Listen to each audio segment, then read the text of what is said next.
que hoje é o método Dynamic, né? Então, esse aprendizado seu do português, você levou para o inglês, para o number one. Exatamente. O sistema, né, a metodologia, eu vi que eu tinha um método na mão.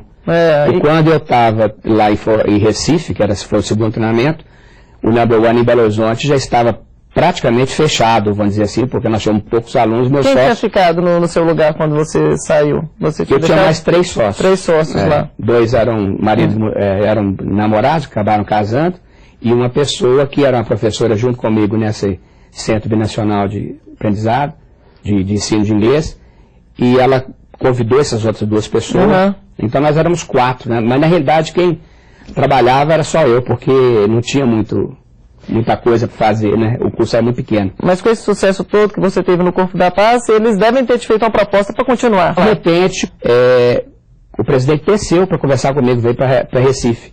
E eu sem saber, um dia chegou o pessoal lá, queria que eu mostrasse o que tinha acontecido de diferente, né? Sim. Aí o que aconteceu foi que, nesse momento, eu vi que eu tinha uma metodologia, e eu falei com ele, sinto muito, mas aí contei o caso na Number One, em Belo Horizonte, que já estava precisando de um novo método, que eu já tinha feito uma pesquisa aqui, eu tinha uma pessoa de marketing que tinha me orientado e dito que para ter sucesso em Belo Horizonte eu tinha que criar um método, fazer um método novo. E eu estava com o método na cabeça. E os meus sócios aqui já querendo que eu viesse para fechar o Number One, porque já não estava mais... E aí você chegou e revolucionou o Number One. Aí eu já tinha o método na cabeça. Minha proposta para os meus sócios foi realmente, olha, existe uma possibilidade que a gente está devendo X, vamos dever 10 vezes mais, porque eu tenho um método na mão que vai ser um sucesso. Então você falou assim, quem quiser ficar comigo fica, vamos seguir em frente. Eu tive um trabalhão danado para poder fazer com que eles me seguissem, viu? Sim. Mas realmente seguiram. Mas o caso do pessoal dos Estados Unidos, desse Center for International Education, que é CRE, foi que eles me ofereceram, depois da minha recusa em passar toda a metodologia para eles, eles me ofereceram uma posição lá dentro do headquarters dele, em Atlanta, para trabalhar durante 2 anos com eles, no desenvolvimento linguístico mesmo. E com salário muito bom. Era tudo que eu queria na vida, mas eu tive certeza absoluta que eu ia ganhar muito mais a longo prazo aqui no Brasil do que indo para os Estados Unidos. E recusei, inclusive eles compreenderam, até me parabenizaram pela minha decisão, e eu vim correndo para Belo Horizonte para desenvolver o método, mudar de casa nova, abrir na Getúlio Vargas, o Number One, e foi um sucesso logo do início. E na época eles te ofereceram qual valor em salário? Era $20 mil por mês, era um dinheirão. Dinheirão, né? Isso. No próximo bloco, o empresário Márcio Mascarenhas vai nos contar o maior momento de decisão na trajetória de empreendedor. Até já!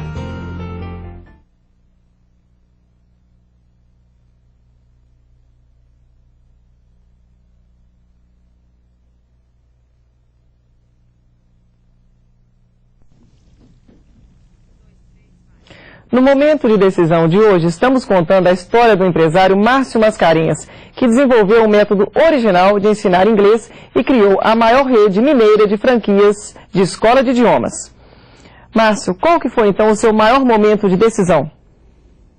Bom, o meu momento de decisão foi realmente o dia que eu combinei, pensei comigo mesmo e conversei com foi um lance assim meio esquisito, que eu estava com a minha irmã, e eu falei com ela que eu ia aprender inglês para poder conversar numa língua diferente com ela, que era um compromisso entre nós dois. Acho que o meu grande momento de decisão realmente foi esse, o dia que eu decidi a aprender inglês. Eu tinha dentro de mim a convicção que eu ia aprender inglês, entendeu? Mas o seu objetivo era para ganhar dinheiro ou era apenas para diversão? Naquela época era cultura mesmo, e para poder ler livros em inglês e falar. Porque no banco você já trabalhava, quer dizer, sua renda vinha do banco, né? Você, minha renda vinha do banco. Era uma segunda atividade, né? Até um certo hobby, não é isso? Seria. E um hobby que deu muito certo, né? Porque hoje está aí um sucesso na Number One. Isso aí. E como é que então foi essa estratégia de franquias? Quando é que você teve essa ideia?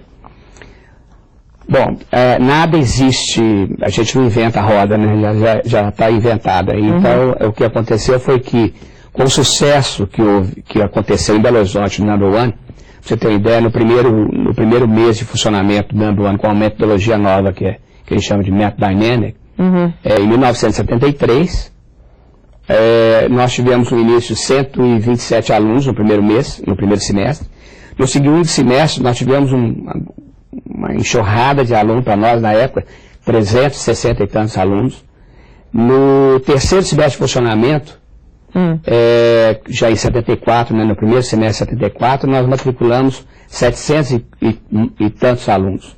E no final de 74, nós já estávamos chegando a 900 alunos.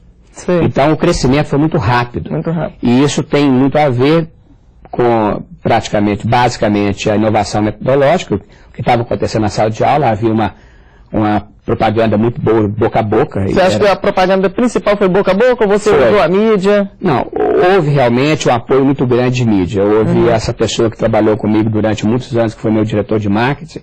Ele é uma pessoa bem entendida no assunto, vamos dizer, e eu segui algumas regras de exposição de marca, etc, etc. No caso, por exemplo, a casa que o Number One alugou, ela era muito exposta, e eu fiz ela ser mais visualmente exposta, ainda pintei de laranja e as janelas e portas de azul Del Rey, então não tinha jeito de ver na Savassi, com holofotes à noite, iluminando a casa toda, então realmente um ponto muito bom. Mas eu acho que basicamente era a inovação do método. O aluno, para você ter uma ideia, a gente tinha uma semana de aula, na semana seguinte praticamente duplicava o número de alunos, que eram as pessoas que já informavam, não, lá realmente você fala inglês desde o primeiro dia, não sei o quê, e aquela revolução. Para você ter uma ideia, em 1978, nós já tínhamos 4 mil alunos praticamente. E hoje você tem quantas franquias? Mas a história da franquia que você me perguntou, o que aconteceu foi que pessoas que tinham cursos de inglês em volta de Belo Horizonte, eu lembro que o primeiro nosso foi Varginha, as pessoas ficaram sabendo, esses donos de escolas que tinham outros métodos, usavam métodos, estavam sabendo o sucesso do Number One e começaram a querer levar um método daqui para lá. Eu lembro exatamente que o primeiro meu, que a gente chamou depois com o tempo de concessionária, foi em Varginha, uma senhora que tinha um curso de inglês lá, as sobrinhas delas vieram estudar para pré-vestibular em Belo Horizonte. Sim. E eram alunas da tia há mais de 2 anos, e elas começaram do zero no método Dynamic Number One. E nas férias de julho ela voltou para casa, para Varginha, e lá conversando com a tia ficou admiradíssima do inglês que elas conseguiram em 6 meses. E essa pessoa veio me procurar em Belo Horizonte para mim poder usar, para facilitar o uso do nosso método lá na escola dela. Então praticamente começou aí uma história de concessão. Foi a primeira concessão. Foi a primeira concessão. Aí depois dela começaram outras pessoas a virem. De certa forma, isso eu comecei a ver um outro business no negócio todo, que seria realmente a concessão do método, né? Eu vi que tinha que ser regulamentado isso, que a coisa toda estava fechada no treinamento do professor, dentro da metodologia. Sim. E eu garantia a qualidade disso através de um treinamento ser dado por nós. Então fui formatando essa coisa gradativamente. Sei que em 1990 nós já tínhamos 46 concessionários, já funcionando com uma empresa diferente para tomar conta desse novo negócio, que chama Number One Systems, que foi fundado especificamente para poder administrar esse novo braço do negócio. E em 1990 nós formatamos em franquia. E hoje vocês têm então quantas franquias? Hoje nós somos 102 escolas, e no Brasil inteiro, sendo que ainda 46% é no estado de Minas Gerais, mas nós somos praticamente todo o Brasil. E escolas próprias, vocês têm aqui em Belo Horizonte? Eu tive várias escolas em Belo Horizonte, cheguei a ter 6 escolas em Belo Horizonte. Depois que eu comecei a franquear Belo Horizonte, eu vendi essas escolas, e hoje eu só tenho uma, que é onde é o laboratório, que o franqueador precisa de ter sempre um laboratório, né? É a expansão do negócio, não é isso? A qualidade, inovação é feita através dessa escola, que a gente desenvolve qualquer tecnologia, aplica ali, testa, depois aqui a gente passa para a rede, né? Então hoje em dia essa escola é basicamente para isso, né? Vamos ver então o passo a passo do momento de decisão na vida do empresário Márcio Mascarenhas. O maior momento de decisão do presidente da rede de franquias Number One foi tomado quando ele ainda era adolescente. Na rotina diária de viajar com a irmã de trem para estudar em Belo Horizonte, ele queria aprender uma língua estrangeira para conversar no meio da multidão, sem ser entendido por outras pessoas além da própria irmã. A decisão se transformou em atitude aos 18 anos, quando começou a estudar inglês. Aprendeu o idioma com uma facilidade impressionante e um ano depois se tornou professor de inglês. Alguns anos depois, o empresário criou o próprio método de ensino e 12 anos mais tarde, Márcio Mascarenhas funda o Number One, a maior rede mineira de escolas de idiomas. Bom, Márcio, e qual que é o seu plano? Você pretende expandir as franquias? Pretendo. A nossa posição no mercado de franquia no Brasil ainda ela é relativamente pequena em comparação com as outras redes. Temos muito espaço para crescer e eu pretendo realmente, dentro do nosso plano estratégico hoje de crescimento, nós contemplamos muito o interior do Rio de Janeiro e o Nordeste.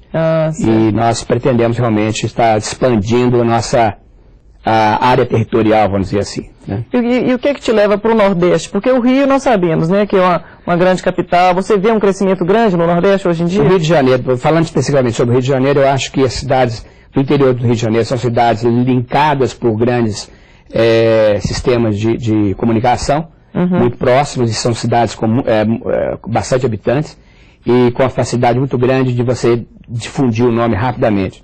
No Nordeste, realmente turismo, né, e também existe um campo ainda bem virgem para ser explorado no Nordeste. O Nordeste acordou para o inglês um pouco depois, né, então realmente hoje existe uma... Você acha que o turismo hoje tende a ir mais para o Nordeste por questões de segurança? Porque o Rio e São Paulo são metrópoles perigosas? Talvez sim, mas eu acho que o turismo hoje ele está muito voltado para a falta de sofisticação. As coisas mais naturais, mais ecológico, mais voltado realmente para a natureza. Eu acho que o Nordeste tem uma gama infinita de oferta para esse lado. E Rio de Janeiro, São Paulo, em termos de turismo, principalmente em termos de orla marítima, ela já está muito explorada e é mais um turismo mais sofisticado, mais cultural. Eu acho que o grande boom de turismo mesmo é o Nordeste. Márcio, nós desejamos então muito sucesso para você. Obrigado. Que o Number One continue crescendo e expandindo, trazendo esse conhecimento para um número maior ainda de alunos. Uma empresa bem mineira, né? Isso é importante, é o sucesso de Minas Gerais. É isso aí. Bom, o Momento de Decisão termina aqui. Não se esqueça que na internet estamos no ar 24 horas. Para conhecer os programas anteriores, acesse www.momentodedecisão.com.br. Muito obrigada pela audiência e até o próximo Momento de Decisão.